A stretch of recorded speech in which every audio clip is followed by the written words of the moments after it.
Good morning everyone. You all are welcome to Study IQ and I am Dr. Ranjita.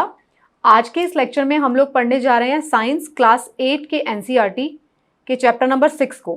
तो chapter number 6 में हम लोग पढ़ेंगे about flame and combustion.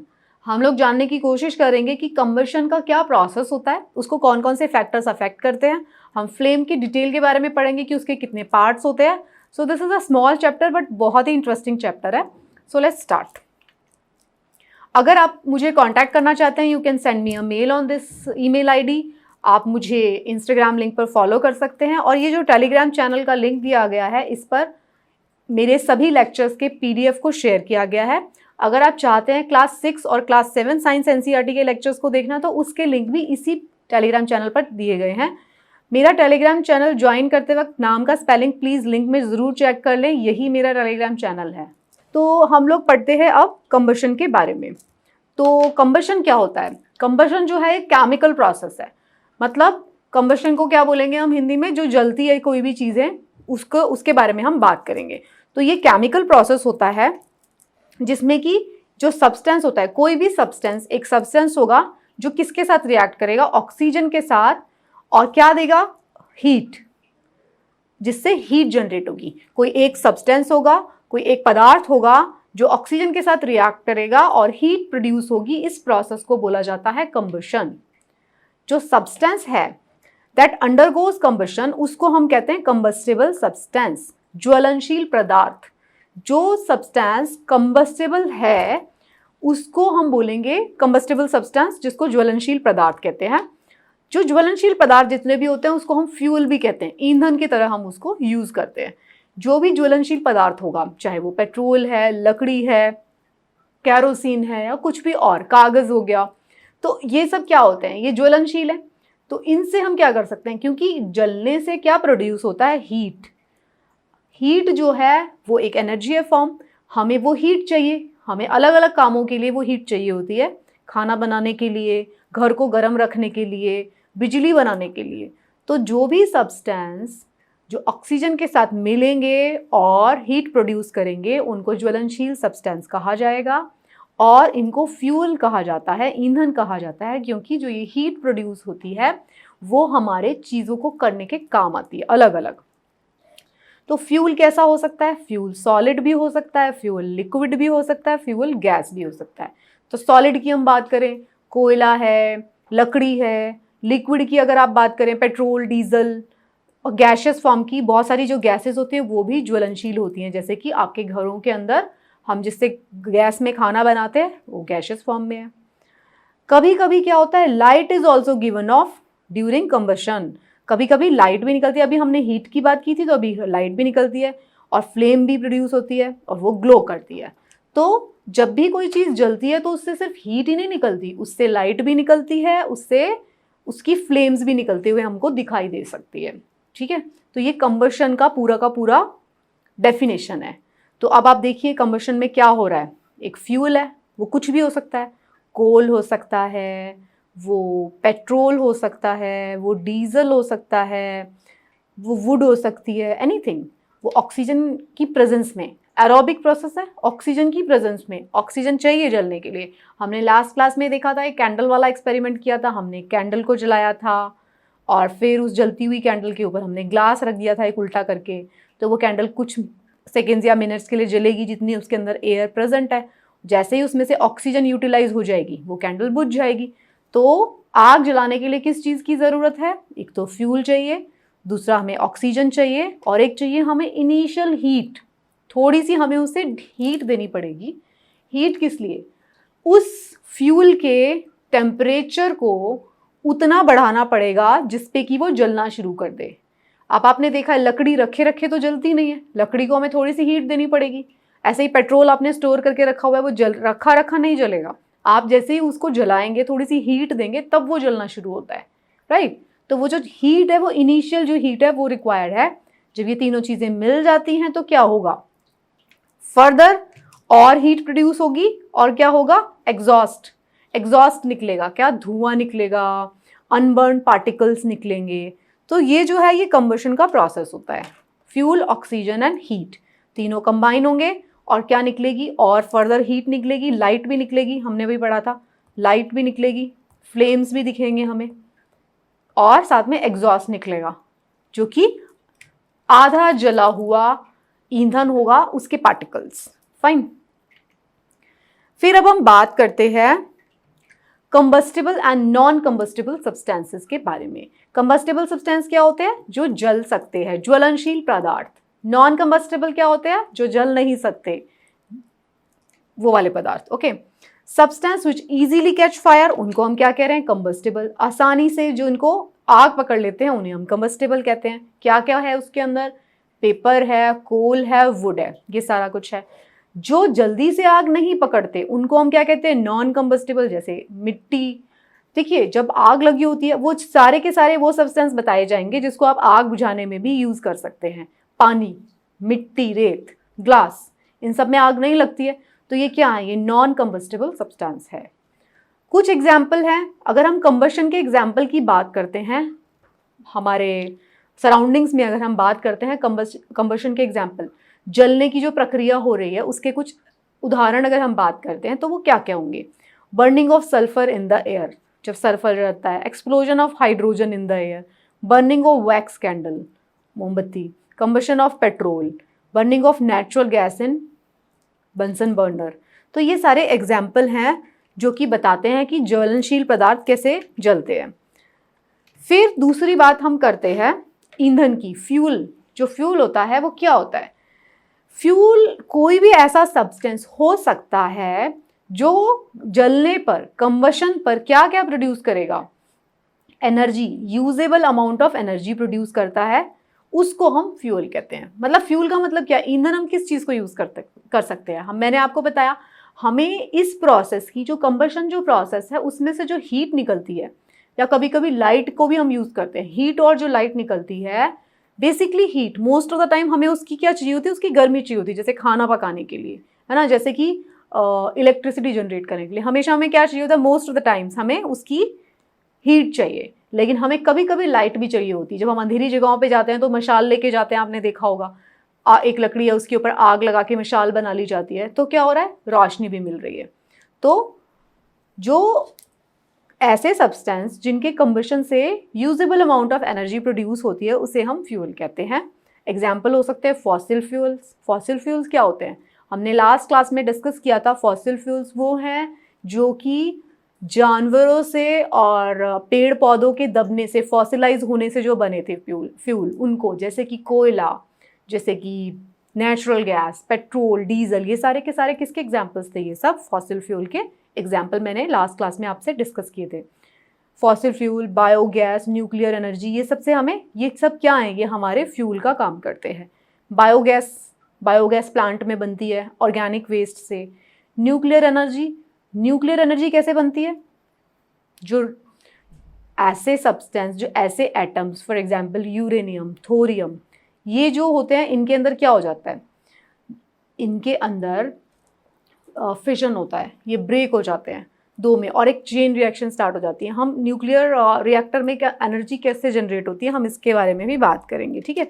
तो जो कि न्यूक्लियर रिएक्शंस की वजह से जिसके अंदर एनर्जी प्रोड्यूस होती है, those devices, those reactors are called nuclear reactors, है ना। तो न्यूक्लियर एनर्जी। तो हम बात कर रहे हैं फ्यूल की। तो फ्यूल कैसा हो सकता है? फ्यूल हमारा सॉलिड हो सकता है, लिक्विड भी हो सकता है और गैस भी हो सकता है। On the basis of occurrence, वो कहाँ पे हमको किस तरीके से मिलता है उसके बेसिस पे हम इसको नेचुरल और आर्टिफिशियल भी क्लासिफाई कर सकते हैं। एक क्लासिफिकेशन हमने कर दी सॉलिड, लिक्विड, गैस, उसकी स्टेट के ऊपर, वो किस स्टेट में हमको मिलता है। दूसरी हमने क्लासिफिकेशन दे दी कि वो हमें किस तरीके से, उसका कैसे पाया जा रहा है, वो नेचुरली हमको मिल रहा है या हमने उसको आर्टिफिशियली क्रिएट किया है, प्रोड्यूस किया है। तो उसके बेसिस पे हम फ्यूल को कैटेगराइज कर सकते हैं। ओके, तो फ्यूल के बारे में आपने जान लिया। नेक्स्ट टॉपिक है इग्निशन टेम्परेचर, मतलब वो टेम्परेचर जो कि फ्यूल को कंबस्टिबल स्टेट में पहुंचाने के लिए ज़रूरी है, ऐसा टेम्परेचर को हम बोलते हैं इग्निशन टेम्परेचर। आप इस वाले डायग्राम को देखिए, ये जो है हमने देखा था फ्यूल था, ऑक्सीजन थी और हीट। तो ये हीट क्या दे रही है इसको? इग्निशन का टेम्परेचर इसको प्रोवाइड कर रही है। ये मतलब मैंने आपको बताया रखे रखे जो फ्यूल होते हैं वो जलते नहीं हैं अपने आप, उनको एक टेम्परेचर उनका बढ़ाना पड़ता है, तभी जाके वो जलना शुरू करते हैं। तो वो जो टेम्परेचर बढ़ाने की ज़रूरत पड़ती है उसको हम बोलते हैं ignition temperature. The lowest temperature at which combustible substances catches fire. जो ऐसा टेम्परेचर है मिनिमम जिस पर एक कंबस्टिबल सब्सटेंस आग पकड़ लेगा, उसको हमने कहा है इग्निशन टेम्परेचर। वो हर एक फ्यूल के लिए अलग अलग होता है। When heated in air is called ignition temperature, catches fire when heated in the air। तो वो मिनिमम टेम्परेचर जिस पर कोई भी कंबस्टिबल सब्सटेंस आग पकड़ लेता है उसको हम कहते हैं उसका इग्निशन टेम्परेचर। ये आपको समझ में आएगा। देखिए मैं बार बार आपको वुड का एग्जांपल दे रही हूँ।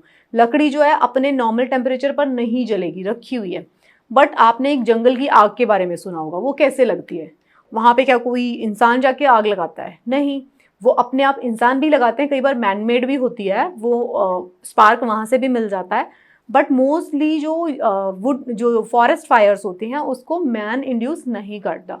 होता क्या है, जब एनवायरनमेंट के अंदर ह्यूमिडिटी बिल्कुल ख़त्म हो जाती है, नमी नहीं होती जब हमारे एयर के अंदर, तो जो पेड़ होते हैं वो आपस में टकराते हैं। जब वो आपस में टकराते हैं तो जैसे माचिस जलाते हो आप स्पार्क प्रोड्यूस करने के लिए, सेम उसी तरीके से आपस में टकराने से एक स्पार्क प्रोड्यूस हो जाता है। और सूखी लकड़ी, मतलब पेड़ तो हैं ही, लकड़ी तो है उसके अंदर, उनके अंदर वो उसके पत्ते वो सब जलना शुरू हो जाते हैं। थोड़ा सा जलना शुरू होते हैं तो फिर वो बहुत लार्ज स्केल पर फैल जाती है। तो ये एग्जाम्पल मैंने आपको इसलिए दिया था इग्निशन टेम्परेचर का। नॉर्मल केस में वो नहीं जलते पेड़, लेकिन किस केस में जलते हैं, जब बहुत ज़्यादा हवा के अंदर नमी भी कम है और गर्मी के वक्त और स्पार्क होने से टेम्परेचर बढ़ गया, इग्निशन टेम्परेचर तक वो पहुंच गए, तब वो जलना शुरू करते हैं। फाइन। फिर हम बात करते हैं इन्फ्लेमेबल सब्सटेंसेस की। इन्फ्लेमेबल सब्सटेंस, कुछ ऐसे पदार्थ होते हैं, कुछ सब्सटेंस हमारे नेचर में इस तरीके के होते हैं जो कि बहुत जल्दी से आग पकड़ते हैं। तो इसमें यही लिखा हुआ है, जिनका वेरी लो इग्निशन टेम्परेचर, उनका इग्निशन टेम्परेचर बहुत जल्दी आग पकड़ देगा। मतलब क्या है, थोड़ा सा आपने उसको हीट दी और वो जलना शुरू हो जाते हैं और जल्दी से आग पकड़ेंगे। तो इनको हम कहते हैं इन्फ्लेमेबल सब्सटेंस। ऐसे सब्सटेंस जिनका इग्निशन टेम्परेचर बहुत कम है, जिनको आप थोड़ी सी हीट देंगे तो वही वाला टेम्परेचर अचीव हो जाएगा। इग्निशन टेम्परेचर कम होने का मतलब क्या है, हो सकता है मान लीजिए एक सब्सटेंस जो है 100 डिग्री सेल्सियस पे ही जलता है, लेकिन दूसरा जो है 85 डिग्री सेल्सियस पे जल जाता है उसका इग्निशन टेम्परेचर। तो 85 डिग्री इग्निशन टेम्परेचर लेके जाना ईजी है, तो वो 85 डिग्री पे जल जाते हैं। उससे भी कम होता है कुछ का, तो वो बहुत आसानी से आग पकड़ लेते हैं, उनको कहा जाता है। जैसे कि इन्फ्लेमेबल सब्सटेंसेस में क्या क्या आते हैं, एलपीजी, डीजल, एसीटोन, केमिकल्स। तो उसके ये जब चीज़ें ट्रांसपोर्ट भी की जाती हैं, मान लीजिए किसी ट्रक में आपने हमेशा देखा होगा हाईली इन्फ्लेमेबल सब्सटेंस, उसमें से क्या जा रहा है, एलपीजी के सिलेंडर्स जा रहे हैं। या फिर आपने बहुत बड़े बड़े टैंक्स में, बहुत बड़े ट्रक्स में जाते हुए लिखा होगा हाईली इन्फ्लेमेबल सब्सटेंस, उसमें क्या जा रहा होगा, उसके अंदर सीएनजी भर के जाता है। तो ये सारे जो सब्सटेंस होते हैं हाईली इन्फ्लेमेबल सब्सटेंस हैं। इनकी स्टोरेज में भी हमें बहुत ज़्यादा ध्यान रखना पड़ता है। आपने पेट्रोल पंप में भी देखा होगा, वहाँ पे कोई भी लाइटर जलाना, किसी भी तरीके का स्मोकिंग जो होता है वो प्रोहिबिटेड होता है, क्योंकि पूरे के पूरे टैंक्स हैं वहाँ पर पेट्रोल डीजल की, तो वो आग पकड़ सकते हैं। ओके, फिर नेक्स्ट हम बात करते हैं फायर की। फायर क्या होती है, आग जो होती है वो क्या होती है। तो फायर जो है ये एक तरीके का केमिकल कंबशन रिएक्शन होता है। कैसे प्रोड्यूस होती है, it is a result of a chemical combustion reaction. किस के बीच में, between oxygen and some sort of fuel. हमने बात किया आग, कंबस्टेबल सब्सटेंस में आग पैदा करने के लिए क्या चाहिए, हमको फ्यूल चाहिए होता है, फर्स्ट रिक्वायरमेंट। दूसरी रिक्वायरमेंट क्या चाहिए होती है, ऑक्सीजन। और तीसरी रिक्वायरमेंट इग्निशन टेम्परेचर, है ना। इग्निशन टेम्परेचर को बढ़ाना होगा, ठीक है, इग्नाइट करना होगा उसको। 3 चीज़ें चाहिए। तो क्या है, फायर जब लगती है तो ऑक्सीजन होता है और फ्यूल होता है। तो कितनी देर फायर जलती रहेगी ये किसके ऊपर डिपेंड करता है, कि कितना, हाउ मच, 2 चीज़ें, कितना फ्यूल है और कितना ऑक्सीजन है, दोनों के ऊपर डिपेंड करता है। ये बात तो आपको बहुत ध्यान से देखनी है। ये एग्जाम में अगर क्वेश्चन होगा तो इस तरीके का स्टेटमेंट हो सकता है। उसमें आपसे क्या पूछा जा सकता है कि भाई फायर डिपेंड करती है फ्यूल के ऊपर, अवेलेबिलिटी ऑफ फ्यूल के ऊपर। ऐसा हो सकता है लिखा हुआ, only depend on the availability of fuel. No, only नहीं है, 3 चीज़ें उसको चाहिए। क्या क्या चाहिए उसको, फ्यूल भी चाहिए, ऑक्सीजन भी चाहिए एंड उसको इग्निशन टेम्परेचर भी चाहिए। तीनों में से कुछ भी मिस हुआ तो आग नहीं जलती है। तो क्या कर सकते हैं हम, तीनों में यही काम करते हैं हम। क्या करते हैं, फ्यूल या तो ख़त्म हो जाए, फ्यूल अगर ख़त्म हो गया तो भी आग बुझ जाती है। आपने गाड़ी में पेट्रोल डाला या गैस पे आप रोटी बना रहे हैं, खाना बन रहा है, सिलेंडर में गैस खत्म हो गया, टेम्परेचर खत्म हो गया, बंद हो गया। ऑक्सीजन खत्म हो गया, हमने कैंडल वाला एग्जाम्पल पढ़ा था, कैंडल रखी हुई है, पूरा वैक्स तो है, वैक्स उसका फ्यूल हो गया, उसके अंदर धागा डाला हुआ है, लेकिन जैसे ही आप उसके ऊपर ग्लास को रख देंगे तो जितना इस एयर के अंदर ऑक्सीजन है वो यूटिलाइज होने के बाद कैंडल बुझ जाती है। तो क्या खत्म हो गया, ऑक्सीजन खत्म हो गई। और मान लीजिए कहीं पे आग जली हुई है, आपने उसके ऊपर पानी फेंक दिया, वाटर, तो वाटर क्या करता है, वाटर क्या कर रहा है, उसको इग्निशन जो टेम्परेचर है उसको लो कर देगा। टेम्परेचर डाउन चला जाएगा वाटर डालने से, तो वो इग्निशन टेम्परेचर को लो करता है। तो ये चीज़ आपको यहाँ से इस स्लाइड से, 2-3 स्लाइड से आपको ये चीज़ सीखने को मिलती है कि आग लगने के लिए कौन सी 3 चीज़ें ज़रूरी होती हैं। ठीक है, फिर अब हम बात करते हैं कैंडल की, जो हम बात कर रहे हैं कैंडल फ्लेम की बात कर लेते हैं। तो एक होता है फायर ट्रायंगल। अब ये क्या होता है, अब हम ये देख लेते हैं, सिंपल सा है ये भी कॉन्सेप्ट। जब भी हमें आग जलानी है, हमें 3 चीज़ें चाहिए, हम ये जान चुके हैं। एक हमें फ्यूल चाहिए, एक हमें हीट का सोर्स चाहिए, वो क्या है, इग्निशन टेम्परेचर, और तीसरा क्या चाहिए, ऑक्सीजन। 3 चीज़ें चाहिए, fuel, ignition temperature and oxygen. अगर ये तीनों रहेंगी तो ही आग जलती रहेगी। अगर इसमें से हमने किसी भी एक को रिमूव कर दिया तो आग बुझ जाएगी। या तो आप इग्निशन टेम्परेचर को लो कर दो तो भी आग बुझ जाएगी, आप फ्यूल हटा लो तो भी आग बुझ जाएगी, आप ऑक्सीजन सप्लाई रोक दो तो भी आग बुझ जाएगी। जिसमें से ऑक्सीजन सप्लाई रोकना सबसे डिफिकल्ट होता है जब नेचर में आग लगती है, क्योंकि चारों तरफ ऑक्सीजन अवेलेबल है, वो उसको मिलती रहती है, वो सबसे डिफिकल्ट हो जाता है हमारे लिए। तो हम क्या करते हैं, अलग अलग मेथड पे काम करते हैं। पानी डाल के इग्निशन टेम्परेचर लो करते हैं। अगर हम रेत डाल रहे हैं तो हम क्या करते हैं, बैरियर की तरह बना दिया, जो फ्यूल है उसको नहीं मिल पाएगा। और साथ में जैसे ही रेत डालेंगे तो हमने क्या किया, जो भी फ्यूल नीचे पड़ा हुआ है, जो सामान जल रहा है उसके ऊपर रेत डाल दी, तो क्या हुआ, एकदम से हमने उसकी ऑक्सीजन सप्लाई कट कर दी, तो भी आग बुझ जाती है। तो इसमें कुछ रटने की ज़रूरत नहीं है, अपने हेड में आप ये सेट कर लो, आपको सारे कॉम्बिनेशंस खुद ही समझ में आ जाएंगे।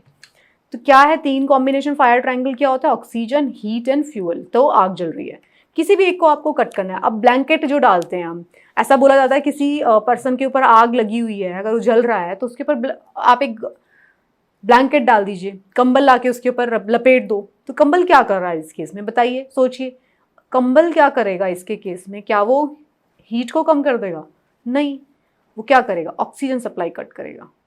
अगर आपने एक यहाँ पे कोई भी चीज़ है जो जल रही है उसके चारों तरफ कंबल लपेट दिया तो वो ऑक्सीजन की सप्लाई कट हो गई एकदम से, सडनली, राइट। तो अब आप ये खुद ही समझ जाओगे कि कौन सी चीज़ जो है वो क्या कट करती है और हमें आग बुझाने के काम आती है। ठीक है, तो ये टॉपिक था। नेक्स्ट टॉपिक है अब हमारा फ्लेम।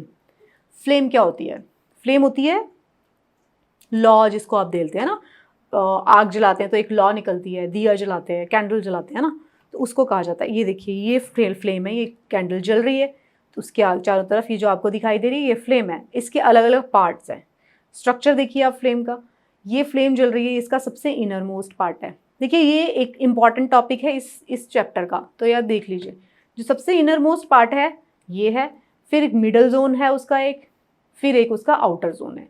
तो सवाल, क्योंकि ये एनसीईआरटी का टॉपिक है तो सवाल ऐसा पूछा जाएगा, इसके अलग अलग वेरिएंट हम सारे डिस्कस करेंगे अभी। तो पहले हम देख लेते हैं फ्लेम क्या होती है। फ्लेम हमें पता है विजिबल और gaseous part of the fire. जब भी आग लग रही है उसके ऊपर जो हमें दिखाई दे रहा है और जो उसका गैशियस पार्ट है आग का, उसको हम फ्लेम कहते हैं। तो फ्लेम है क्या, ये लाइट एनर्जी है जो रिलीज होती है कंबशन ऑफ फ्यूल से। जब कोई भी ईंधन, कोई भी फ्यूल जब जलता है तो उससे जो लाइट प्रोड्यूस होते हैं उसे फ्लेम कहते हैं। हीट प्रोड्यूस होती है तो आपको पता ही है, हीट का हम यूज़ कर लेते हैं, जो उसको हमें दिख रहा है, जो उसका विजिबल पार्ट है, लाइट है वो, उसको हम कहेंगे फ्लेम। तो अब हम स्ट्रक्चर देख लेते हैं। अभी मैंने आपको 3 जोन दिखाए, outer zone, middle zone and inner most zone. तो जो इनर मोस्ट जोन है उसमें क्या हो रहा है, inner most zone of the flame is the least hot. ये आप समझ लो खुद, ये आप एक्सपेरिमेंट तो चलो मत करना, हाथ जल जाएगा। आप जो आपने कैंडल जल रही है तो जो उसका सबसे अंदर वाला जो जोन होता है, जो एकदम लॉ के पास है, ये वाला, ये सबसे इनर जोन है, ये बिल्कुल सबसे ठंडा होगा। और सबसे गर्म कौन सा होगा? ये वाला जो विजिबल भी नहीं है हमको ना, वो वाला जोन सबसे ज़्यादा गर्म होता है। तो आपने अगर आग के ऊपर जो एकदम जस्ट ऊपर अगर आपने हाथ लगाया जहाँ पे आग आपको दिख नहीं रही, वो सबसे ज़्यादा गर्म आपको महसूस होगा यहाँ पर। ठीक है, तो पहली चीज़ तो इसमें से यही समझने की है कि सबसे गर्म जोन कौन सा होता है। इनर मोस्ट जोन जो होता है वो सबसे लीस्ट हॉट, मतलब सबसे कोल्ड जोन होगा, सबसे ठंडा। और वो किस रंग का दिखाई देता है हमको? ब्लैक कलर का। खुद देख लेना आप, इसमें कुछ भी रटना मत, खुद ही आप एक कैंडल जला के देख लेना, आपको सब याद हो जाएगा। इसमें क्या होता है, क्यों ये काले रंग का है और क्यों ये सबसे गर्म है? इसलिए है क्योंकि इसके अंदर क्या है, अनबर्न्ड वैक्स वेपर्स प्रेजेंट रहते हैं। जो सबसे ज़्यादा अनबर्न्ड जो पार्टिकल्स रहेंगे वो इनर मोस्ट जोन में हमको मिलते हैं। ठीक है, फिर मिडल जोन की बात करते हैं। मिडल जोन में क्या होता है? Middle zone of the candle flame is moderately hot. अब ये मिडल जोन है तो ये मॉडरेटली हॉट है। और ये किस रंग का दिखाई देता है? ये हमको येलो कलर का। जिस फ्लेम को हम ड्रॉ करते हैं yellow red, that is of like middle part है उसका, है। And partial combustion of the fuel take place here. यहाँ पे भी पूरी तरीके से कंबशन नहीं होता, पार्शियल कंबशन हो रहा है। और ये ब्राइट पार्ट है फ्लेम का, येलो कलर का है, ब्राइट पार्ट है। ये इसका जो हीट है वो सबसे अंदर वाले जोन से तो कम है, लेकिन मॉडरेट हीट होती है इसमें। फिर आता है सबसे आउटर मोस्ट जोन। ये क्या होता है? Hottest among the zones and is blue in color and is due to the complete combustion. It is non-luminous part of the flame. Okay, ये जो है सबसे गर्म ब्लू कलर का आपको दिखाई देगा। इसके अंदर कंप्लीट कंबशन होगा। सबसे कम कंबशन कहाँ हो रहा है? इनर मोस्ट में। फिर मिडिल जोन आ रहा है, फिर आउटर जोन हो रहा है। आउटर जोन में आते आते पूरा कंबशन हो जाता है, वो ब्लू कलर का होता है। और ये इतना गर्म होता है कि जो इसका जो इनविजिबल पोर्शन है ना फ्लेम का, वो आपका हाथ सबसे ज़्यादा जला सकता है। तो अगर आप कभी भी, अगर कोई जो आपने देखा है ऐसे करते हैं, वो बिल्कुल फ्लेम के अंदर से करते हैं। जब भी ऐसे आपने कई बार आरती के बीच में लोगों को करते हुए देखा होगा, जब ऐसे लेते हैं तो एकदम से ऊपर से, एकदम बिल्कुल उसके ऊपर से लोगे तो हाथ जलने के चांसेस है। अगर आप उसकी आग की जो लौ निकल रही है उसके बीच में से अपना हाथ पास करोगे तो आपके कम चांसेस है। उसके सबसे टॉप से पास करोगे अपना हाथ तो सबसे ज़्यादा चांसेस हैं हाथ जलने के, अगर आपने 1 सेकेंड में नहीं हटाया। लेकिन अगर आप उसके बीच में से बिल्कुल फ्लेम के एकदम पास में से ले जाओगे अपना हाथ जल्दी से, तो सबसे कम चांसेस हैं, जलेगा नहीं हाथ। अब हमने जोन स्ट्रक्चर देखा एक तो फ्लेम का, तो ये तो आपने देख लिया क्या जोन है। और जोन्स ऑफ कैंडल फ्लेम, ये देखो, अब आप इसमें देख सकते हो थोड़ा, ये इनर मोस्ट पार्ट है। इसके अंदर क्या होता है? अनबर्न्ड वैक्स वेपर्स होते हैं। फिर मिडिल पार्ट में क्या होता है? पार्शियल कंबशन हो रहा है। आउटर जोन में कंप्लीट कंबशन हो रहा है। ये इसका हॉटेस्ट पार्ट है, ये मॉडरेटली हॉट है, ये लीस्ट हॉट है। तो इसमें आपको डायग्राम से समझ में आ जाएगा। फिर हमने बात तो कर ली एक फ्यूल के बारे में और उसका कंबशन के बारे में भी बात कर ली, हमने उसकी फ्लेम के भी बारे में बात कर ली। तो अब हम बात करते हैं धुआं। आग जलती है तो धुआं उठता है, तो उस धुएं की बात करेंगे हम। ठीक है, तो धुआं जो होता है वो क्या है? धुआं जो है ये आग का सॉलिड अनबर्न्ड पार्टिकल्स है। वो अनबर्न्ड पार्टिकल्स जो सॉलिड होते हैं वो हमें धुएं के रूप में दिखते हैं। Okay, disperse in a gas, air के अंदर डिस्पर्स हो जाते हैं। जब भी कोई फ्यूल है उसकी परसेंटेज होती है कि भाई ये जो है इसके अंदर इतने अलग अलग फ्यूल्स जितने होते हैं ना, उसके अंदर उतने ही अनबर्न्ड पार्टिकल्स ज़्यादा निकलते हैं। अलग अलग फ्यूल्स के, सबका अलग अलग होता है। तो जो स्मोक है वो क्या है? अनबर्न्ड पार्टिकल्स का सॉलिड पार्ट है जो कि डिस्पेंस हो जाता है एयर में। इतने छोटे पार्टिकल्स जो अनबर्न्ड रह गए वो एयर में सस्पेंड हो जाते हैं, उसको हम स्मोक कहते हैं। इसीलिए हम बोलते हैं कि अगर स्मोक को इनहेल करते हैं ज़्यादा तो हमारे लंग्स डैमेज होते हैं। कैसे? क्योंकि वो जो स्मोक है हमारे लंग्स में चला गया, ये क्या था? सॉलिड था। अगर गैस होता तो हमारे लंग्स इसको एक्सक्रीट आउट कर देते, लेकिन since it is a solid part तो हमारे लंग्स के बीच में जाके ये डिपॉजिट हो जाता है। और मैंने आपको चैप्टर में पढ़ा चुकी हूँ मैं, लंग्स क्या हैं? हमारे स्पॉन्ज की तरह हैं। देखा भी है हमने, स्पॉन्ज की तरह दिखते हैं। तो अगर स्पॉन्ज है जो, उसके बीच में खाली स्पेस है, उस खाली स्पेस में किसको जाना चाहिए? उसमें एयर को जाना चाहिए। और उस एयर के अंदर धुएं के साथ सॉलिड पार्टिकल्स चले जाएंगे हमारे लंग्स में, तो क्या होगा? क्या वो एक्सचेंज हो पाएंगे? नहीं, वो स्पॉन्ज में जाके फंस जाएंगे, यहाँ पे फंसे रहेंगे। तो इसलिए धुएं को अगर आप इनहेल करते हैं तो it is very very harmful. इसीलिए बोला जाता है, जब क्लीन फ्यूल का बात आया ना, जब स्विच किया गया गवर्नमेंट के द्वारा, जब ये ड्राइव चलाया जाता है कि जो गांव में स्पेशली रूरल एरियाज़ में यूज़ होता था ना, ट्रेडिशनल फ्यूल का यूज़ किया जाता था, जिसमें लकड़ी और सूखे पत्ते, गोबर के उपले, ये सब यूज़ किया जाता था। तो उससे क्या होता था, धुआं बहुत ज़्यादा निकलता था, क्योंकि मैंने बताया हर एक फ्यूल का अलग अलग परसेंटेज होता है कि इससे कितना अनबर्न पार्टिकल्स निकलेगा। जो फ्यूल सबसे कम अनबर्न पार्टिकल निकालता है, बिल्कुल नहीं निकालता, वो बेस्ट फ्यूल माना जाएगा। लेकिन ये सारे जो ट्रेडिशनल वेज थे, लकड़ी वगैरह, पत्ते वगैरह जलाना, इससे बहुत ज़्यादा धुआं निकलता था। तो वो जो लेडीज़ जो खाना बनाएंगी घर में, वो उसको इनहेल करती जाएंगी, तो उनकी जो हेल्थ थी, उनकी स्पेशली जो उनकी रेस्पिरेटरी हेल्थ है, वो बहुत ज़्यादा अफेक्ट हो जाती है। ये हम कभी सोच नहीं पाते इतने लार्ज एक्सटेंट तक, लेकिन उनकी रेस्पिरेटरी हेल्थ बहुत ज़्यादा अफेक्ट हो जाती है। देखिए, मेरी साइंस एनसीईआरटी पढ़ाने का सिर्फ यही पर्पज़ नहीं है कि आपको एग्ज़ाम क्लियर करना है। इसका पर्पज़ साथ में ये भी है कि आपको अपना एक साइंटिफिक टेम्पर भी डेवलप करना चाहिए। जो भी चीज़ें हम पढ़ते हैं ना, उसको अप्लाइड भी यूज़ करो। मतलब I am just trying my best कि मैं आपको नेचुरल जो चीज़ें होती हैं उनसे एग्जाम्पल दूँ, लाइफस्टाइल एग्जाम्पल। तो जो भी चीज़ आप पढ़ते हो उसको प्लीज़ अप्लाई ज़रूर कर दो। साइंटिफिक टेम्पर डेवलप करने का मतलब यही है। तो हम बात कर रहे थे स्मोक की, तो अब वो जो भी उसको स्मोक को इनहेल करेगा ट्रेडिशनल चूल्हे में, तो वो क्या होता था, उनका रेस्पिरेटरी हेल्थ बहुत ज़्यादा ख़राब हो जाता था। तो इसीलिए बोला जाता है कि क्लीन फ्यूल, क्लीन का मतलब क्या है, जिससे धुआं ना निकले। It is clean for environment also, it is clean for our lungs also. अगर एनवायरनमेंट पॉल्यूट हो रहा है तो आपको क्या लगता है कि हमारी मदर नेचर को नुकसान पहुंच रहा है? नहीं। जितना मदर नेचर के पास तो कैपेसिटी है अपने आप को हील करने की, हम लोग के पास कम कैपेसिटी है। अगर आपका एनवायरनमेंट पॉल्यूटेड है, तो अगर आप ही उस एनवायरनमेंट में रहते हैं, तो सबसे ज़्यादा इफेक्ट आप ही को होगा। मदर नेचर को तो फिर भी करेक्ट करना आता है। फिर हम बात करते हैं ब्लैक कलर ऑफ स्मोक की। तो जो ब्लैक कलर होता है स्मोक का, ये किसकी वजह से होता है? ये presence of unburned carbon particles की वजह से होता है। तो हमें धुआं, काफ़ी सारा धुआं आपने काले रंग का देखा होगा, कभी कभी आपको सफ़ेद रंग का धुआं दिखता है, कभी ग्रे कलर का धुआं दिखता है, काले रंग का धुआं देखा है अनबर्न्ड कार्बन पार्टिकल्स की वजह से। ठीक है, फिर हम बात करते हैं मैच स्टिक की, माचिस। तो माचिस का हम क्यों यूज़ करते हैं? इग्निशन टेम्परेचर देने के लिए। कोई भी फ्यूल हमारा हो सकता है, उसको जब हमें जलाना होता है तो हम माचिस को जलाते हैं। तो अब हम बात करेंगे कैसे ये काम करती है ना, टाइप ऑफ कंबशन क्या होता है इसके अंदर। देखो, कंबशन जो होता है, जलता है जब कोई चीज़, तो उससे मैंने आपको बताया क्या होता है, हीट प्रोड्यूस होती है और लाइट प्रोड्यूस होती है। Heat and light are released in very short span of time. अगर रैपिडली, कॉल्ड रैपिड कंबशन। देखो, रैपिड कंबशन वो होता है जिसके अंदर बहुत ही जल्दी से हीट और लाइट प्रोड्यूस हो जाता है, उससे हम रैपिड कंबशन बोलेंगे।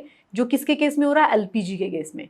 घर पे आपने गैस जलाया, उसमें क्या हुआ, जैसे ही आपने जलाया, आपने झट से उसको लाइटर से उसको वो दिया, स्पार्क दिया, इग्निशन टेम्परेचर, और उसने जलना शुरू कर दिया।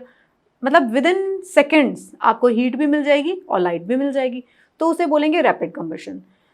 लेकिन दूसरी तरफ क्या होता है, type of combustion in which substance catch fires on their own without the application of heat is termed as spontaneous combustion. आपने नहीं दिया था हीट, लेकिन उसको हीट अपने आप से मिल गया, वो होता है स्पॉन्टेनियस फॉरेस्ट फायर। देखिए, मैंने आपको बताया भी था, एलपीजी जो है, पेट्रोल डीजल ये सब जल रहा है, तो ये हमारी ईज़ पर है। हम अपनी गाड़ी का स्विच लगाते हैं तो वो गाड़ी स्टार्ट होती है, उसके अंदर कंबशन स्टार्ट होता है, पेट्रोल में, डीजल में। हम जब अपनी गैस को ऑन करते हैं, उसके अंदर लाइटर डालते हैं, लगाते हैं, तो उसमें कंबशन स्टार्ट होता है। तो ये तो स्पॉन्टेनियस है, हमारी ईज़ पर हो रहा है। लेकिन कुछ चीज़ें हमारे कंट्रोल से बाहर है, जैसे मैंने आपको फॉरेस्ट फायर की बात की, तो उसमें स्पॉन्टेनियस कंबशन होता है। ये हम डिस्कस कर चुके हैं फर्स्ट पार्ट में। फिर हम बात करते हैं मैच स्टिक कैसे काम करती है। ये मैच स्टिक है, ये कैसे काम करती है, हम इसके बारे में बात करते हैं। जो माचिस होती है उसका मेन कंपोनेंट क्या है? Component of the main component of the bulb of the match stick, जो उसका गोल पार्ट दिखता है, वो रेड फॉस्फोरस होता है। ये देखिए, आप माचिस की तिल्ली जब देखते हैं, अगर ये माचिस है, उसके ऊपर ये छोटी सी माचिस की तिल्ली है, तो इसका जो ये पार्ट है जिसमें ये रेड कलर का होता है, वो क्या होता है? वो रेड फॉस्फोरस होता है, ऐसे रेड कलर का दिखता है। फिर एक पाउडर ग्लास होता है, वो क्या करता है, जो इसके ऊपर स्प्रेड किया गया होता है।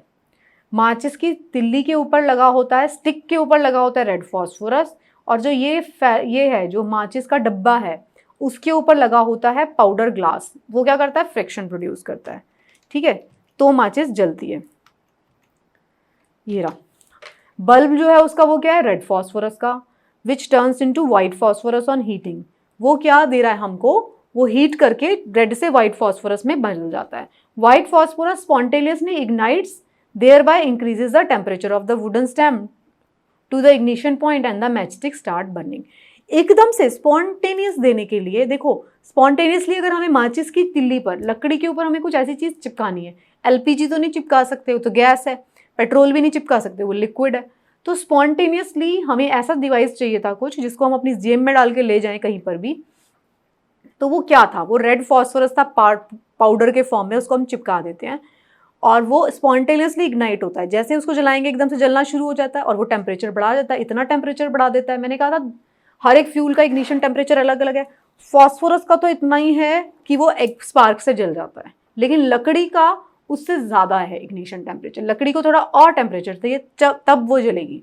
तो जब फॉस्फोरस पहले जलेगा वो इग्निशन मतलब टेम्परेचर को और बढ़ा देगा, तो इतना बढ़ा देता है कि लकड़ी के इग्निशन टेम्परेचर पे पहुंच जाता है। जो पहला स्पार्क होता है, देखिए ये छोटी सी टेक्निकल बात है, जो फर्स्ट ऐसे अब रगड़ते हैं माचिस को तो उससे क्या होता है, रेड फॉस्फोरस का इग्निशन टेम्परेचर को हम अचीव करते हैं, वो जलता है पहले, फिर जब वो जल जाता है तो फिर वो इतना जल जाता है, इतना टेम्परेचर अप कर देता है कि फिर वो जो मैच स्टिक के अंदर वुड लगा हुआ है उसको भी जलाएगा। फाइन, तो हमारी मैच स्टिक जलना शुरू हो जाती है। आई होप समझ में आ गया होगा, सिंपल ही था। फिर हम बात करते हैं, नेक्स्ट टॉपिक है फायर एक्सटिंग्विशर। तो फायर एक्सटिंग्विशर क्या होते हैं, फायर एक्सटिंग्विशर क्या है, फायर को हमें हटाना है, मतलब कंट्रोल करना है, हमें वो नहीं चाहिए, तो उसके लिए जो डिवाइसेस यूज होते हैं those are called fire extinguisher. तो फायर कंट्रोल कैसे करते हैं हम, अब तक आप समझ ही चुके हैं, बाय रिमूविंग एनी और all of the factors of combustion. तीन में से एक चीज हटा दो, तो फ्यूल हटा दो, तो ऑक्सीजन हटा दो, या फिर इग्निशन टेम्परेचर हटा दो। अब हम आगे देखते हैं कि किस में हम क्या हटाते हैं। फायर को अगर आपको रोकना है, आग को, तो तीनों में से किसी एक चीज को हटा दो। फायर का ट्रायंगल है, ठीक है, फायर ने पूरा एक ट्रायंगल बना के रखा है, एक साइड पे ऑक्सीजन है, एक साइड पे फ्यूल है और एक साइड पे टेम्परेचर है। तो इसमें से किसी भी चीज को हटा दो तो आग जगना बंद हो जाएगी। ये तो आप समझ गए हैं। जो ग्लास पाउडर है ये फ्रिक्शन प्रोवाइड कर रहा है, इसमें तो कुछ रॉकेट साइंस था नहीं। तो अब हम फायर एक्सटिंग्विशर की बात करते हैं। तो फायर एक्सटिंग्विशर क्या कर रहा है, ये डिवाइस है, कौन यूज करता है इसको, फायर ब्रिगेड। तो रोल क्या होता है, role of the fire extinguisher is to cut off the supply of oxygen, ये ऑक्सीजन की सप्लाई को कट ऑफ कर रहा है, और bring down the temperature of fuel, और बोथ अलग अलग चीजें करता है। या तो ऑक्सीजन की सप्लाई कट करेगा, उसमें या तो ऐसी कोई चीज होगी, रेत होगी या कोई और गैस, ऑक्सीजन की ऑपोजिट गैस, या फिर इसके अंदर क्या होगा, पानी, जो कि क्या करेगा, टेम्परेचर डाउन कर देगा। तो ये दोनों में से किसी एक चीज पे काम कर सकता है, दोनों पे भी काम करते हैं, है ना। तो कैसे काम करते हैं बता ही दिया मैंने आपको, या तो उसके अंदर पानी डालेंगे, पानी के कैनन्स ला के डालते हैं, या फिर उसके अंदर ऐसी गैस डालेंगे जो ज़्यादा मात्रा में, जो कि ऑक्सीजन की मात्रा वहाँ पे कम हो जाएगी, तो आग अपने आप बुझेगी। तो अलग अलग जो फायर ब्रिगेड्स होते हैं, मोस्टली उन सबका रिजीम एक ही रहता है, या तो वो एक तरीके का चीज़ यूज़ कर रहे हैं या वो दोनों तरीके की चीज़ें यूज़ कर लेते हैं, ठीक है। फिर हम बात करते हैं नेक्स्ट टॉपिक की, which is calorific value. Calorific value क्या होती है, अब इस पे बात करते हैं।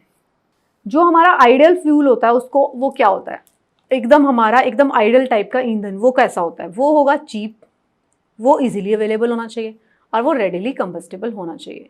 जो हमारा ईंधन है वो ऐसा होना चाहिए कि जो ज़्यादा महंगा ना हो, जो आसानी से मिल जाए और जो आसानी से जल भी जाए, ठीक है। आप ऐसा ईंधन उठा के ले आए, उसको जलाने में आपको सुबह खाना बनाना था, शाम हो गई, तो नहीं है फ़ायदा, ईजिली अवेलेबल नहीं है तो भी उसका फ़ायदा नहीं है।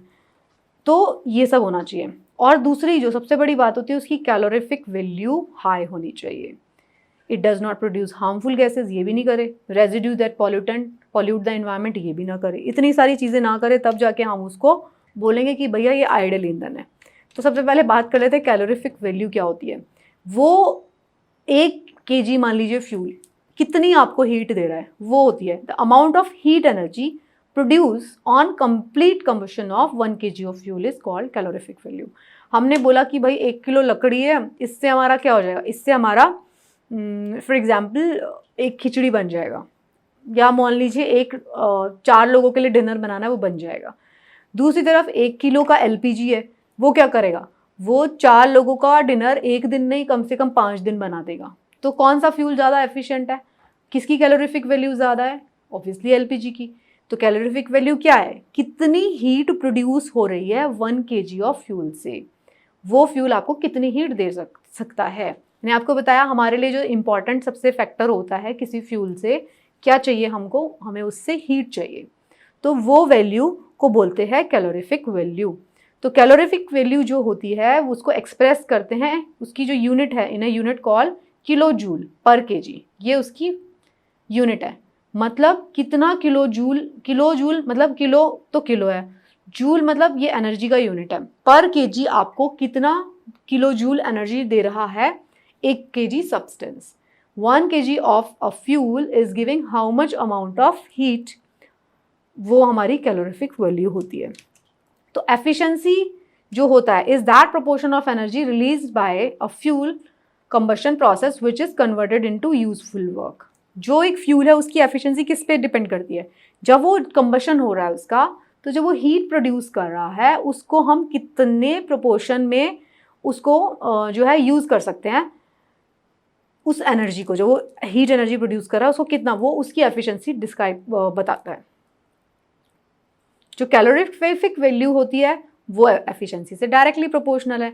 अब जो मैंने बताया एलपीजी ज़्यादा एनर्जी दे रहा है हमको, 1 किलो एलपीजी खरीद के लाएंगे और 1 किलो लकड़ी उठा के लेकर आएंगे, लकड़ी सिर्फ 2-4 दिन चलेगी और एलपीजी उतने ही वेट की एलपीजी जो ज़्यादा चलेगी। तो एफिशिएंसी किसकी ज़्यादा है, वो उसकी ज़्यादा हो जाएगी एलपीजी की। जिसकी कैलोरीफिक वैल्यू ज़्यादा होती है उसी की एफिशिएंसी ज़्यादा होगी, इसमें कोई कन्फ्यूजन वाली बात नहीं है। If the value is high its efficiency is also भी high, if the value is low calorific value तो उसकी एफिशिएंसी भी लो होगी, साफ सी बात है। तो अब हम देख लेते हैं कि आइडियल फ्यूल क्या था। आइडियल फ्यूल ऐसा फ्यूल था जो क्या है, चीप है, इजीली अवेलेबल है और आसानी से जल सकता है, जिसकी कैलोरीफिक वैल्यू क्या है, हाई है, और इसके अंदर क्या नहीं निकल रही, हार्मफुल गैसेस भी ना निकले। हार्मफुल गैसेस भी हमारे लिए बहुत इंपॉर्टेंट कंसर्न है।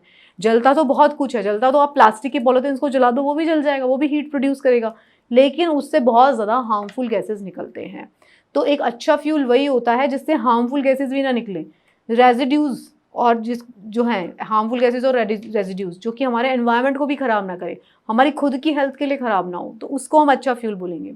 मैंने क्या बोला, पॉलिथीन भी जलता है, पॉलिथीन इधर उधर पड़ा हुआ है उसको उठा के जलाना शुरू कर दो, लेकिन उससे इतनी गंदी पॉइजनस गैसेस निकलती हैं कि आप वहाँ पे खड़े हो जाएंगे, आपको खांसी होना शुरू हो जाती है और एनवायरनमेंट के लिए बहुत ख़राब होता है। तो आप समझ गए अच्छा फ्यूल क्या होता है, कैलोरीफिक वैल्यू क्या होती है। तो नेक्स्ट अब हम आ रहे हैं इस चैप्टर के अप्लाइड पार्ट पे, तो हम बात करेंगे पॉल्यूशन की। तो अब पॉल्यूशन क्या होता है, तो पॉल्यूशन क्या होता है, हार्मफुल प्रोडक्ट जब बर्निंग ऑफ फ्यूल से निकलते हैं उसको तो बोल देंगे हम पॉल्यूशन। मतलब पॉल्यूशन एक वो टर्म है, कॉमन टर्म है, जनरल टर्म है, जब भी इन्वायरमेंट में किसी चीज़ की परसेंटेज जितनी होनी चाहिए उससे ज़्यादा बढ़ जाएगी तो हम उसे पॉल्यूशन कहते हैं, राइट।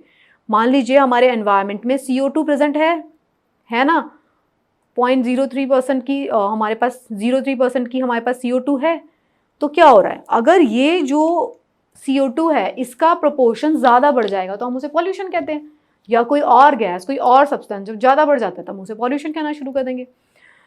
तो बर्निंग ऑफ फ्यूल से क्या हो रहा है, the burning of fuel like wood coal and petroleum product releases unburnt carbon particle in the air which causes respiratory problem. तो ये सारे क्या होते हैं, अनबर्न जो भी निकलेगा कार्बन, मैंने बताया वो सॉलिड पार्टिकल्स हैं, वो हमारे लंग्स को खराब कर रहे हैं, वही रेस्पिरेटरी प्रॉब्लम कॉज करते हैं हमको। इनकम्प्लीट जब कंबशन होता है तो पॉइजनस गैस निकलती है कार्बन मोनोऑक्साइड, ये भी हमारे लिए पॉल्यूशन है। Burning of fuel releases carbon dioxide, ये भी हमारे, मैंने कार्बन डाइऑक्साइड की बात की इन the air which also cause global warming, ये भी हमारे लिए पॉल्यूशन है। तो अब हम बात करते हैं अनबर्न कार्बन पार्टिकल्स की। तो अनबर्न कार्बन पार्टिकल्स क्या होते हैं, कैसे निकलते हैं, जब कार्बन वाला जो कार्बन फ्यूल्स जो भी ऐसे फ्यूल हैं जिसके अंदर कार्बन एक कॉम्पोजिशन है, जितने भी ऑर्गेनिक फ्यूल्स होंगे ना उनके अंदर कार्बन एक कॉम्पोजिशन हमेशा रहेगा, चाहे वो लकड़ी हो, कोयला हो, कैंडल हो, पेट्रोलियम हो, क्योंकि ये सब क्या हैं, ये सब के सब फॉसिल फ्यूल्स हैं ना, फॉसिल फ्यूल्स हैं। वुड तो अभी दिख रही है आपको, ये सब भी तो वुड से ही बने हुए हैं ना अल्टीमेटली, वुड से या फिर लिविंग बींग से, तो ये सब के अंदर कार्बन तो होगा ही होगा। तो इन सब के जलने से जो होता है अनबर्न्ड कार्बन पार्टिकल्स निकलते हैं, ये जो अनबर्न कार्बन पार्टिकल्स हैं ये बहुत ही ज़्यादा डेंजरस होते हैं हमारे लिए, ठीक है। These fine particles are dangerous pollution, क्योंकि हमें रेस्पिरेटरी डिजीजेस बन करते हैं, जैसे अस्थमा। कैसे करते हैं ये मैंने आपको, स्पॉन्ज होती है हमारी लंग, ये समझा चुकी हूँ फर्स्ट पार्ट में। तो अब आप ये कैंडल देखिए, इसमें क्या हो रहा था, यहाँ पे जो इनर वाला था इसके अंदर क्या थे, अनबर्न पार्टिकल थे, molecules of hydrogen and carbon, initial formation of carbon particles ignite and becomes incandescent, चमकते हुए आपको दिखाई देते हैं, carbon dioxide and water vapour ये सब रिलीज हो जाता है। तो अनबर्न कार्बन पार्टिकल, जब कोई भी कैंडल जलती है, कोई और फ्यूल जलता है, तो आपको वो जो है अनबर्न कार्बन पार्टिकल्स जो है चमकते हुए आपको वहाँ पे दिखाई दे जाएंगे जलते हुए। फिर कार्बन मोनोऑक्साइड कैसे निकलता है, CO एमिशन। कार्बन मोनोऑक्साइड जो है पॉइजनस गैस है, कैसे निकलती है, इनकम्प्लीट कंबशन ऑफ फ्यूल से ही निकलती है ये भी। It is dangerous to burn coal in close room. देखो, कार्बन मोनोऑक्साइड, कार्बन डाइऑक्साइड, ये सारे के सारे पॉल्यूटेंट हैं जो कि कैसे निकल रहे हैं, अनबर्न फ्यूल से निकल रहे हैं, क्योंकि फ्यूल जो होता है वो कंप्लीट बर्न नहीं हो पाता है। तो जो भी उसके अनकम्प्लीट बर्निंग के जो बाय प्रोडक्ट्स होते हैं वो सारे पॉल्यूटेंट्स हैं, जिसमें कार्बन मोनोऑक्साइड भी आता है, कार्बन डाइऑक्साइड भी आता है। तो कार्बन मोनोऑक्साइड की अगर हम बात करते हैं तो ये पॉइजनस है, हमारे ब्लड में अगर हम इसको हमारे ज़्यादा बढ़ जाती है तो ये बहुत पॉइजनस हो जाती है। इसीलिए बोला जाता है कि जब भी कोई बंद कमरा होगा, ऐसे बोला जाता है कि सर्दियों में या कभी भी बंद कमरे के अंदर हमें कोई दिया जला के या फिर वो अंगीठी जला के नहीं सोना चाहिए, क्योंकि उससे क्या होता है, क्लोज रूम के अंदर अगर जलेगा तो कार्बन मोनोऑक्साइड बढ़ जाएगी। कार्बन मोनोऑक्साइड हमारे लिए बहुत पॉइजनस है। अगर हमने कार्बन मोनोऑक्साइड ज़्यादा इनहेल कर ली तो हमारी डेथ तक भी हो सकती है, can kill the people while sleeping. आप सोते रहोगे, कार्बन मोनोऑक्साइड की जो अमाउंट है वो हमारे एयर में इतनी बढ़ जाएगी जिससे कि person can die also, okay. तो इसलिए ये क्लोज रूम के अंदर नहीं जलाना चाहिए। तो नेक्स्ट हम बात करते हैं ग्लोबल वार्मिंग की।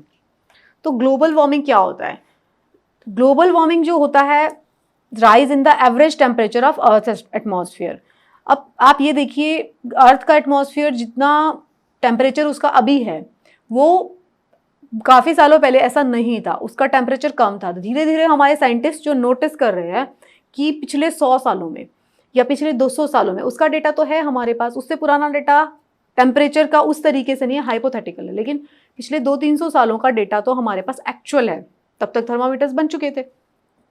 तो क्या हुआ है, एवरेज जो टेम्परेचर है हमारे अर्थ का जो एटमॉस्फेयर है उसका बढ़ता जा रहा है धीरे धीरे।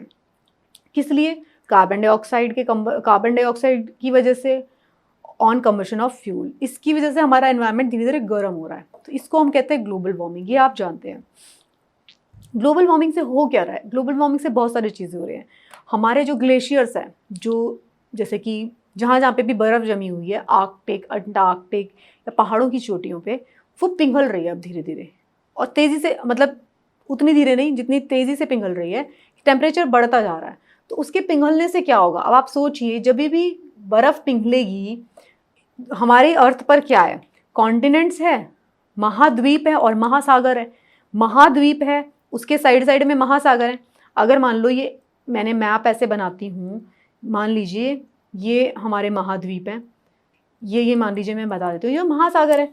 तो अल्टीमेटली अगर इनका लेवल, सागर का लेवल बढ़ जाएगा, पानी का लेवल बढ़ जाएगा, तो कहाँ जाएगा वो, हमारे इस लैंड एरिया को ही तो कवर करना शुरू कर देगा। हमारा लैंड एरिया नीचे नीचे सिंक होता जाएगा, तो हमारे लिए हमारा जो लैंड एरिया है वो सिंक होता जा रहा है डे बाय डे। आपने देखा होगा मालदीव्स के केस में अंडर वाटर कॉन्फ्रेंस हुआ था, तब क्या पोर्ट्रे करने की कोशिश कर रहा था मालदीव, उस टाइम यही बताने की कोशिश कर रहा था कि भाई हम आइलैंड नेशंस हैं, हम छोटे छोटे वो बने हुए हैं, द्वीप बने हुए हैं, तो हम सबसे ज़्यादा थ्रेट में है।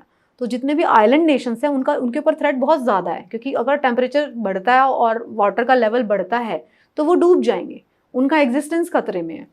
तो काफ़ी सारी चीज़ें हो रही हैं, ये तो एक चीज़ थी। साथ में और क्या हो रहा है, बहुत सारे एनिमल्स जो कि टेम्परेचर सेंसिटिव हैं, इतने सारे लोग, एनिमल्स, बर्ड्स, इंसेक्ट्स जिनकी हमें कोई परवाह नहीं है, वो एक्सटिंक्ट होते जा रहे हैं। हमें उनकी परवाह नहीं है, लेकिन वो कहीं ना कहीं हमारे नेचर में किसी ना किसी फूड चेन का पार्ट है। वो अगर डिस्टर्ब होती है तो कोई ना कोई एनिमल ज़रूर डिस्टर्ब हो जाएगा, उसका हमारे ऊपर बहुत लॉन्ग टर्म इफेक्ट पड़ता है, राइट।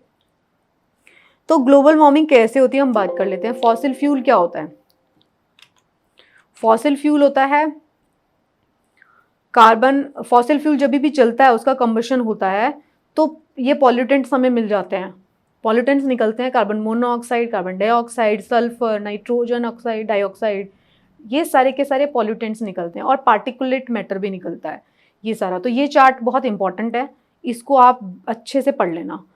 कितने प्राइमरी पॉल्यूटेंट्स होते हैं, पार्टिकुलेट मैटर 2.5 वाला, पार्टिकुलेट मैटर 10, ये सारे जिनका लेस देन 10 माइक्रॉन साइज है, इनका लेस देन 2 माइक्रॉन साइज है। और अमोनिया, ये सारे के सारे पॉल्यूटेंट्स निकलते हैं which are very very harmful for our own health.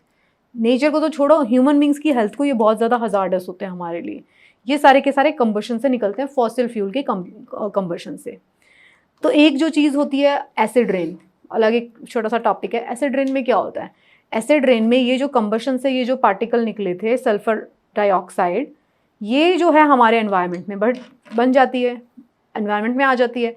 Acid rain are cause by emission of sulphur dioxide, sulphur dioxide हमारे एनवायरनमेंट में है, एंड नाइट्रोजन ऑक्साइड, ये सब हमारे एनवायरनमेंट में एज अ पॉल्यूटेंट निकल रहे हैं। जब ये वाटर के साथ रिएक्ट करते हैं तो एसिड बना देते हैं, और वो एसिड जो है नीचे पानी बन के आता है। ये हमारे सिर्फ plants, lands, aquatic animal, infrastructure सबको खराब करता है। ये देखिए एसिड रेन को दिखाया गया है, ये इस चार्ट से आप देख सकते हैं। जब भी carbon sulphur dioxide and nitrogen oxide जब एनवायरनमेंट में बहुत ज़्यादा बढ़ जाती है, ये सिटीज़ में होती है एसिड रेन, क्योंकि सिटीज़ में ही व्हीकुलर पॉल्यूशन बहुत ज़्यादा होता है। फॉसिल फ्यूल कहाँ ज़्यादा जलाए जाते हैं, पेट्रोल डीजल सिटीज़ में, छोटे से एरिया में जलाए जा रहे हैं। तो ऊपर क्या हो जाएगा, इन सारी गैसेस की सल्फर डाइऑक्साइड और नाइट्रोजन ऑक्साइड की जो है कॉन्सेंट्रेशन बढ़ जाएगी। जब वो पानी के साथ रिएक्ट करेंगी, बारिश के फॉर्म में पानी आया, देखिए यहाँ से पानी गिरा, यहाँ पे हमारे बहुत ज़्यादा कॉन्सेंट्रेशन बढ़ी हुई है, तो ये पानी इसी में से गुजर के आएगा, तो ये एसिड को साथ लेके आएगा। तो वो एसिड जो है प्लांट्स को भी बहुत ख़राब करता है, हमारी ज़मीन को ख़राब करता है, फसलों को, पानी में जो जाता है तो हमारे एक्वेटिक एनिमल को भी ख़राब करता है, इंफ्रास्ट्रक्चर, हमारे मोन्यूमेंट्स को ख़राब करता है। ताजमहल के केस में आपने सुना होगा, ताजमहल जो हो रहा है ये एसिड रेन से काफ़ी ज़्यादा ख़राब हो रहा है। आगरा में, क्योंकि बहुत ज़्यादा फैक्ट्रीज थे पहले, आगरा बहुत ही थिकली पॉपुलेटेड है, आपने विजिट किया होगा, तो वहाँ पे व्हीकुलर पोल्यूशन भी बहुत ज़्यादा था, वहाँ पे बहुत सारे फैक्ट्रीज भी थे, तो वो क्या कर रहे थे, पॉल्यूशन क्रिएट कर रहे थे। तो इसी के तहत काफ़ी सारे फैक्ट्रीज वहाँ से हटाए भी गए थे, आउटर में शिफ्ट किए गए थे। तो एसिड रेन जो होती है हमारे मोन्यूमेंट्स को भी ख़राब करती है। फाइन, फिर हम बात करते हैं क्लीन फ्यूल। ये तो सारे बात थे जी, फॉसिल फ्यूल की बात हो रही थी, ये जो बहुत पॉल्यूशन फैलाते हैं। तो हम क्लीन फ्यूल की बात करते हैं, जो कम धुआं निकाले, जो कम अनबर्न पार्टिकल्स को निकाले। ये सारे के सारे कैसे बन रहे हैं, ये सब क्या है जो हमने देखे थे, ये सारे क्या हैं, ये प्राइमरी पॉल्यूटेंट कैसे निकल रहे हैं, अनबर्न कार्बन पार्टिकल्स, अनबर्न जो फ्यूल है उसकी वजह से ये सारे पॉल्यूटेंट निकल रहे हैं। तो अगर हम एक ऐसा फ्यूल यूज़ करेंगे जिसमें अनबर्न कम चीज़ें बचें या बचे ही ना, तो वो हमारा क्लीन फ्यूल हो जाएगा, पूरा जल जाता है, पॉल्यूशन में कुछ नहीं निकालता। तो क्लीन फ्यूल में आता है सीएनजी। अब इसी के लिए क्या हो रहा है, डीजल और पेट्रोल की जो गाड़ियां उनको रिप्लेस किया जा रहा है सीएनजी के इंजन से, ताकि उसके अंदर CNG as a fuel use किया जा सके, जिससे कि हमारा व्हीकुलर पॉल्यूशन कम से कम कंट्रोल हो जाए, because it is less polluting and a cleaner fuel. इसके अंदर जो है अनबर्न्ट जो पार्टिकल्स हैं वो नहीं निकलते। ओके, तो दिस वाज द चैप्टर। अभी इसमें मैंने आपको एक बोनस कंटेंट भी दिया है, इसमें कुछ ऐसे पॉल्यूटेंट्स का मैंने आपको चार्ट लगा के दिया है जिसको आप रीड कर सकते हैं, जिसमें कि सारे के सारे जो उसके अंदर पॉल्यूटेंट्स है वो सारे के सारे कंबशन वाले पॉल्यूटेंट नहीं है, वो फ्यूल के जो फॉसिल फ्यूल के जलाने की वजह से नहीं निकलते, अलग पॉल्यूटेंट्स भी हैं, but I found this to be very interesting, तो इसलिए मैंने ये ऐड किया है। इसके अंदर अलग अलग दिखाए गए हैं, देखिए कार्बन मोनोऑक्साइड है, कार्बन डाइऑक्साइड है, नाइट्रोजन ऑक्साइड है, सल्फर डाइऑक्साइड है, अमोनिया है, ये सल्फर डाइऑक्साइड, ये सब तो फ्यूल वाले पॉल्यूटेंट्स हैं। लेकिन अमोनिया कैसे निकल रहा है, primary atmospheric sources from agriculture से आ रहा है, ठीक है। VOCs वॉलेटाइल ऑर्गेनिक कंपाउंड्स हैं। तो ये वाला चार्ट भी आप रीड कर लीजिएगा। तो ये this was a bonus chart. तो दिस वाज अ चैप्टर, छोटा सा चैप्टर था, इंटरेस्टिंग चैप्टर था। ये बहुत ही इंपॉर्टेंट था चैप्टर, क्योंकि इसमें पॉल्यूटेंट्स की बात हो रही थी, जो कि बहुत ही इंपॉर्टेंट टॉपिक था। इसमें मैंने आपको बताया फायर ट्रायंगल के बारे में, इंटरेस्टिंग कॉन्सेप्ट। साथ में इसमें इस चैप्टर में से अगर क्वेश्चंस आते हैं तो वो पॉल्यूटेंट के ऊपर बेस्ड होते हैं क्वेश्चन। तो इसमें आपको पहले समझना पड़ेगा, फिर आपको इसी चैप्टर को हम नेक्स्ट हायर क्लासेस में भी पढ़ेंगे 9th 10th में, जिसमें कि हम एक एक पॉल्यूटेंट के बारे में डिटेल में डिस्कस करेंगे, ये कैसे प्रोड्यूस होता है, बाकी कैसे प्रोड्यूस होते हैं। So this was it. I hope आपको ये चैप्टर समझ में आया होगा and you will be able to solve the questions as well. So thank you so much and best of luck for your preparation.